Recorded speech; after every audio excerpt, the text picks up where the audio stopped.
Karibu Elimu kwa Jamii. Leo katika video hii tutaenda kuangalia uongozi na uwajibikaji, kwa sababu kila mtu ni kiongozi, lakini haujui wewe ni kiongozi wa namna gani. Sasa katika video hii tutaenda kuangalia maana ya uongozi na maana ya kiongozi. Tutaangalia na sifa za kiongozi. Kwanza kabisa, tunapoongelea uongozi tunasema ni mchakato wa kuongoza, kusimamia, kueleza watu au kikundi cha watu ili kufikia malengo yaliyowekwa. Uongozi hujumuisha kupanga, kuhamasisha, kuamua na kutatua matatizo.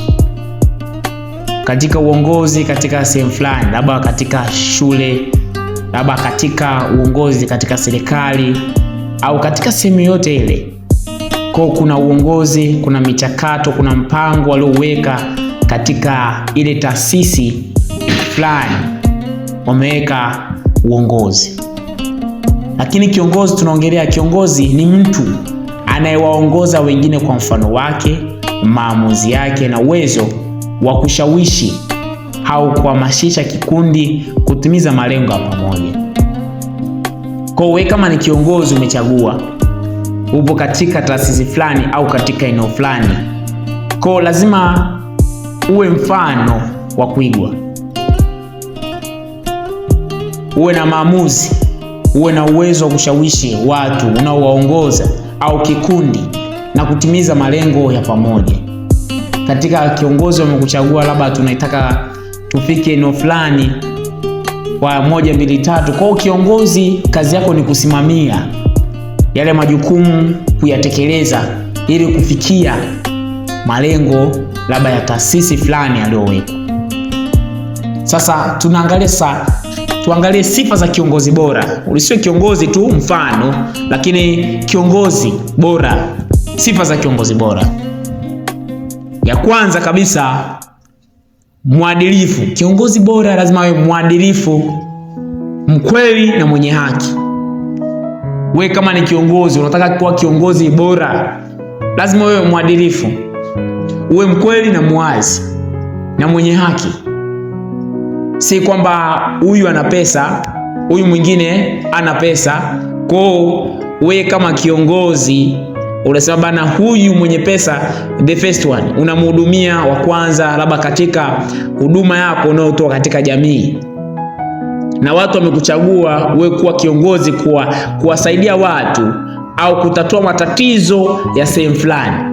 Kwa wewe kama kiongozi ukisema bana sawa, kwa kama hauna haki, unaangalia wale wenye pesa tu, hao wengine ambao ana pesa, uko mahakamani, wewe ni hakimu, kwa sababu huyu ana pesa unamfunga, kwa utoi haki, si mkweli. Kwa kiongozi, sifa ya kiongozi bora, unaweza kuwa kiongozi lakini si kiongozi bora.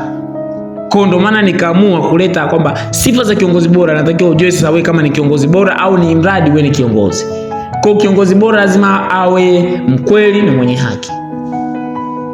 Sifa nyingine ya kiongozi bora anatakiwa awe mwenye maono.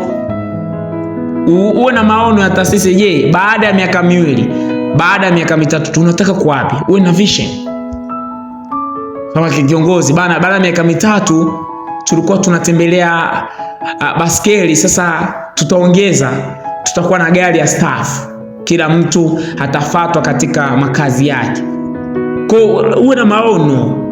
Kwa kiongozi yote, kiongozi bora si kiongozi tu, kiongozi bora lazima uwe na maono, uwe na mipango mikakati baada ya mwezi, miezi, mwaka, miaka. Kwa uwe na vision na maono kwamba bana, mwezi huu tunafanya 1, 2, 3, tunatembea. Lazima tujiendeshe na ratiba na maono. Wewe jambo kiongozi, una maono gani? Huwezi kuongoza na watu hauna maono. Sifa nyingine ya kiongozi bora, lazima uwe mvumilivu kwa kila jambo unalofanya. Usitegemee matokeo ya hapo na hapo, kwa sababu kila mtu mapokeo na kile kitu unachokiwasilisha kwa watu si kama utavyotarajia watavyokipokea. Either wengine wanaweza kipokea kwenye negative way au wengine wakapokea kwenye positive way. Kwa usikubali, yani usitegemee kwamba kila kitu utachowafikishia watu watakikubali. Kwa kiongozi lazima uwe mvumilivu kwa kila hatua au kwa kila jambo unalofanya. Kiongozi, sifa kiongozi bora. Kwanza uwe na mwenye busara na hekima, si kuropoka ropoka. Lazima uwe na busara na hekima ya kuzungumza na watu. Sifa nyingine ya kiongozi bora, mwenye uwezo wa mawasiliano mazuri. Wewe kama kiongozi bora lazima uwe na mawasiliano baina ya watu unaowaongoza na wewe ili kufanya uongozi wako kuwa bora zaidi. Kumbuka wewe ni kiongozi, lakini kuna uongozi katika taasisi fulani ambao umepewa sasa dhamana ya kusimamia. Sasa wewe kama kiongozi umepewa dhamana ya kusimamia ile taasisi, lazima uwe na uwezo wa mawasiliano mazuri, kuhamasisha watu katika kufanya kazi ili kufikia malengo ya taasisi au ya sehemu fulani. Natakiwa uwe kiongozi, kwa uwe na mawasiliano mazuri, kwamba ukitaka jambo lako lifanikiwe lazima ucommunicate na watu vizuri katika jamii au katika watu unaoongoza. Waambie bana, hili 1 2 3 tufanye 1 2. Kwa ukiwa na mawasiliano mazuri na watu unaoongoza, utakuwa kiongozi bora ambao unaweza mkafikia malengo pamoja.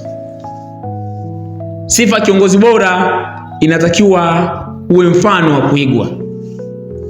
Si wewe unasema bana tusivae katakei, alafu kiongozi unavaa katakei. Kwa haiendani na kitu unachokifanya. Kwa hakikisha unakuwa mfano wa kufanya katika jambo fulani. Katika taasisi mmepanda bana, tunapanda miti mwezi huu. Kuwa mfano wa kupanda miti. Mazingira yetu yamechafuka, natakiwa tufagie. Anza kufagia wewe kama kiongozi. Tengeneza mazingira yako pale. Je, watu wakishaona kwamba kiongozi amefanya, wanakuwa mfano kwamba wanajua kiongozi kweli anafanya. Kitena kisema hili, lazima yeye ndio wa kwanza kulifanya.